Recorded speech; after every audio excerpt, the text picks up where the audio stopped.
बहुत ध्यान से सुनना। ताज बेगम पहली बार अकबर के साथ गोवर्धन गई।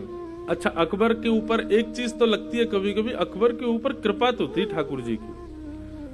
वो वृंदावन भी जाता था, गोवर्धन भी जाता था तो वो अकबर ही, पर उसको संतों के दर्शन खूब हुए। स्वामी श्री हरदास जी ने बड़ी कृपा की, गुसाई विठलनाथ जी का बड़ा आश्रय प्राप्त हुआ अकबर को। था तो वो मुगल, लेकिन उसके शासन में, अब मेरे पढ़ने में ना आई हो तो बात अलग है, लेकिन जहां तक मैंने देखा कि उसने कभी मंदिरों को और किसी भी हिंदू वैदिक सनातनी को कभी ज्यादा कष्ट तो नहीं दिया। दर्शन आदि करने देता था सबको। आपके ओरछा के राजा मधुकर शाह जी भी मित्र थे अकबर के। तो अकबर ऐसे कभी कभी दिग्विजय के लिए घूमने जाता था। गोवर्धन गया, गुसाई जी से प्रार्थना की कि हमको श्रीनाथ जी का दर्शन करना है। गुसाई जी बोले देखो हमारे मंदिर का निधान है, विधान है कि केवल वैदिक हिंदू ही भीतर प्रवेश कर सकते हैं भगवान। तो आपको दर्शन की यदि इच्छा है तो हमने एक ना मंदिर में खिड़की बनवा रखी है, वहां से हम दिखा देंगे ठाकुर जी आपको। अकबर बोला वहीं से दिखा दो। तो अकबर ने वहां से ठाकुर जी को देखा, ठाकुर जी को दर्शन करके वो चला गया। जैसे ही ताज बेगम बैठी उस खिड़की में और जैसे ही उस झरोके में से ठाकुर जी को देखा, अब तो स्थिति हो गई कि नेत्र बंद करे और वही छवि दिखाई दे ठाकुर जी की। यही पीछे जो छवि, ये गोवर्धन नाथ स्वरूप ठाकुर जी का, यही छवि दिखे। अब तो वो जहां जाए उसको वृक्षों की भी आकृति ऐसी दिखाई दे, उसको मयूरों की आकृति भी ऐसी दिखाई दे, वो रोटी भी देखे तो रोटी की आकृति भी ऐसी दिखाई दे। जहां देखे जित देखूं उतित श्याममयी, जहां देखे वहां श्याम सुंदर दिख रहे हैं। अब इसको आप क्या कहोगे बताओ?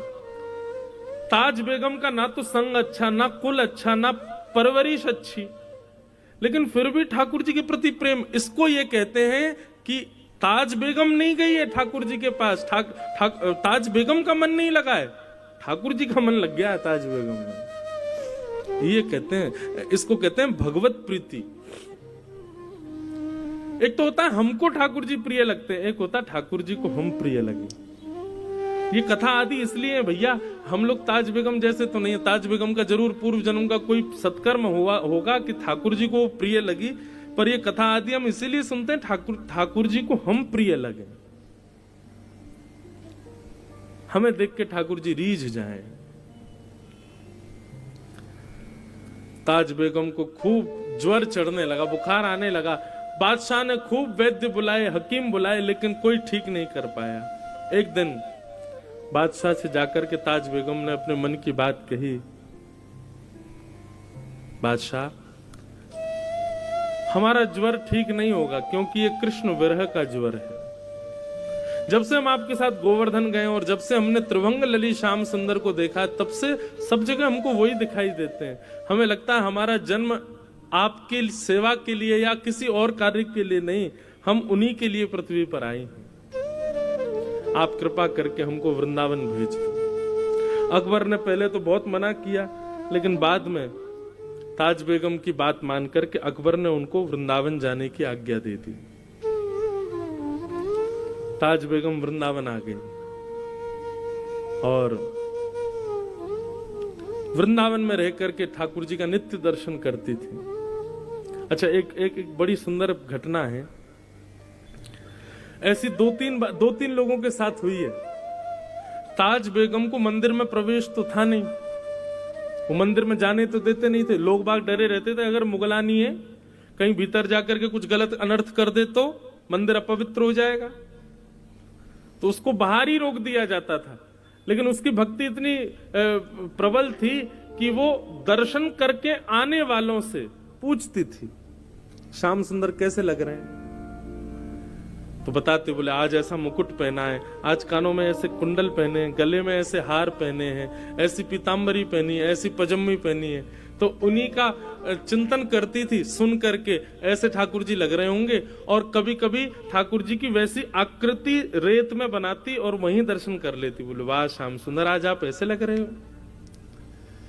धीरे धीरे ताज बेगम की स्थिति इतनी ऊंची हो गई कि अब ताज बेगम किसी से पूछती नहीं थी, अपने नेत्र बंद करके अपने आप ही एक आकृति बनाती थी और दर्शन करके आने वाले से कहती थी, सुनिए आज ठाकुर जी ने नीली नीली चोली पहनी है, आज ठाकुर जी ने गले में मोतियों की माला पहनी है, आज ठाकुर जी ने ऐसी पाग पहनी है, कानों में मत्स्याकृत कुंडल पहने हैं, हाथों में सोने के कड़ूले पहने हैं। और दर्शनार्थी बता, हाँ बिल्कुल ठाकुर जी ने ऐसे ही पहने। तो ताज बेगम आनंदित हो जाती, जय हो मेरे लाल।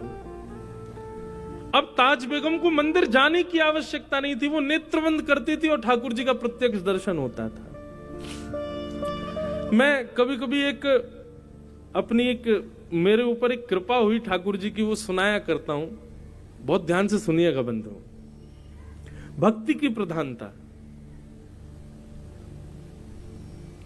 कभी आप मंदिर जाया करें ना ठाकुर जी के, चाहे आप वृंदावन जाओ, चाहे आप महाकाल जाओ, चाहे आप टेकरी हनुमान जाओ, कहीं भी जाओ, ठाकुर जी आपको स्वीकार कर चुके हैं, इसका प्रमाण लेकर के जाओ। और वो कैसे कि बिना दर्शन किए पहले ही सोच लो, आज ठाकुर जी ऐसे दिख रहे होंगे, आज ठाकुर जी की जो वस्त्र पोशाक होगी वो इस रंग की होगी, आज ठाकुर जी गले में माला जो होगी ना वो मोतियों की होगी, आज ठाकुर जी के श्री अंग पर जो पुष्प होंगे वो मोंगरा के होंगे या गुलाब के होंगे या कन्नेर के होंगे, जो विचार करो, 2-3 चीजें विचार करके जाओ, उनको फिर जाकर के देखो ये आज ठाकुर जी ने ऐसा कुछ किया है कि नहीं।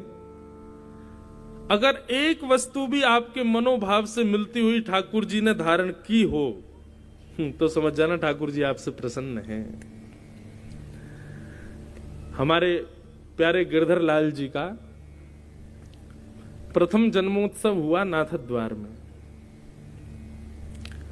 तो नाथद्वारा में नियम क्या था कि कथा सुबह होती थी, शाम को उत्सव होता था। हम इतने व्यस्त हो जाते थे उत्सव में कि मैं नाथद्वारा श्रीनाथ जी दर्शन करने नहीं जा पाता था। पर एक बालक को हमने अपनी तरफ से नियुक्त किया था, भाई रोज तुम जाना और दर्शन करके हमको बताना आज ठाकुर जी लग कैसे रहे। वो ठीक है। तो सुबह सुबह उठ करके ठाकुर जी का स्नान आदि करा के उनका श्रृंगार करके आज जैसे पीली पीतांबरी पहना दी, सिर पर लाल पाग पहना दी, ठाकुर जी को नीली हठरी के अंदर विराजमान कर दिया। और इतने में 8:30-9 बज जाते, मैं तुरंत नाश्ता करके कथा में, वहां राजभोग आरती जब होती नाथद्वार में, उसके बाद कथा विश्राम होती थी 1 बजे। तो दर्शन में कर ही नहीं पाता था।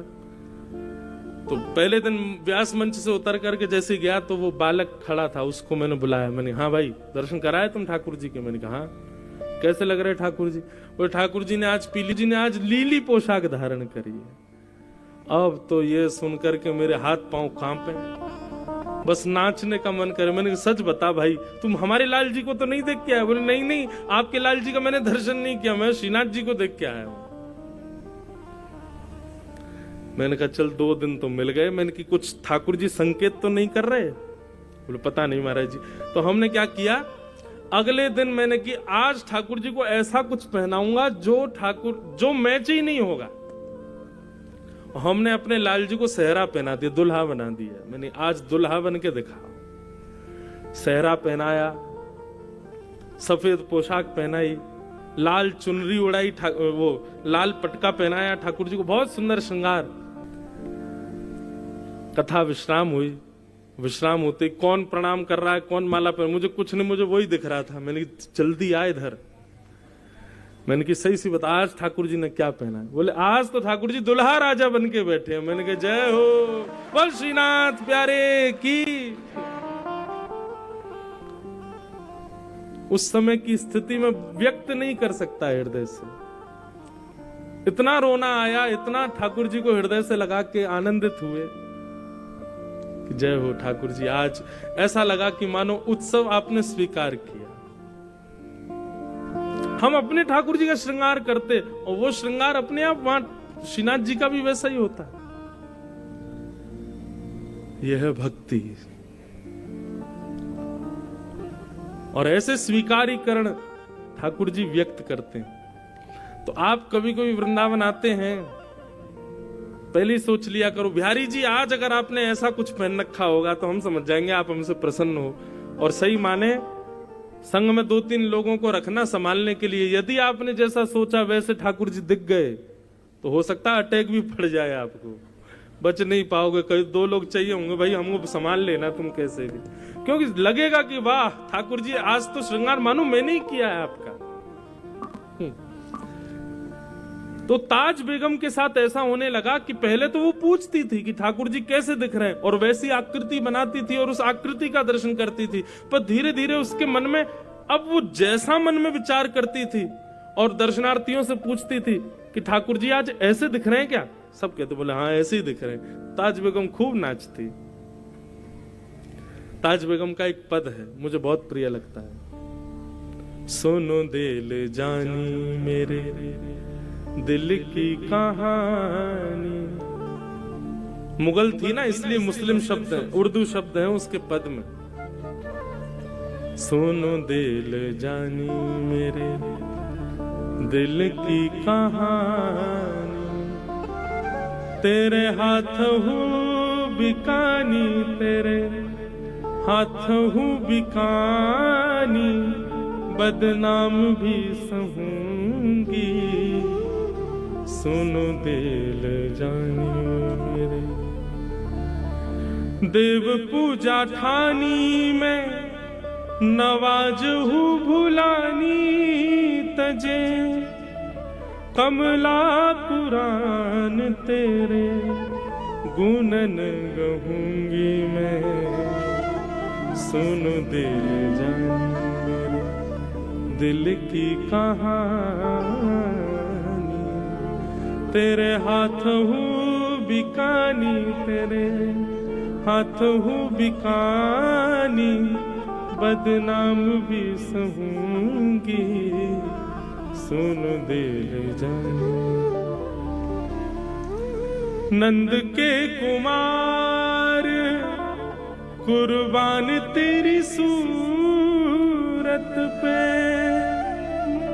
नंद के कुमार कुर्बान तेरी सूरत पे, हो तो मुगलानी हिंदुआनी हूँ रहूंगी। सुनो दिल जानी मेरे दिल की कहानी, तेरे हाथ हूँ बिकानी, तेरे हाथ हूँ बिकानी, बदनाम भी सहूंगी। सुनो दिल जानी सांवला सलोना सिर ताज सिर कूले दिए, सांवरा सलोना सिर ताज सिर कूले दिए, तेरे नेह दाग में निदाग हूँ रहूंगी। सुनो दिल जानी मेरे दिल की कहानी, तेरे हाथ हूँ बिकानी, बदनाम भी सहूंगी। सुनो दिल जानी। ये बादशाह अकबर की पत्नी ताज बेगम, उनका जो शरीर शांत हुआ ना वो कथा भी बड़ी विलक्षण है। होली का दिन पूरे ब्रजमंडल में रंग धमार हो रही थी और ताज बेगम अपनी कुटिया में बैठे बैठे ठाकुर जी का दर्शन कर रही है। लेकिन आज के दर्शन में यह था कि सब दिख रहे हैं लेकिन उसको ठाकुर जी नहीं दिखाई दिए। बहुत ध्यान से सुनना। ताज बेगम एक पद लिखती है धमार का, आज भी नाथद द्वार में होली वाले दिन जब ठाकुर जी के कपाट खुलते हैं ना तो ताज बेगम की धमार गाई जाती है ठाकुर जी के आगे, जो ताज बेगम ने लिखी, अपने अंतिम शब्द थे उसके।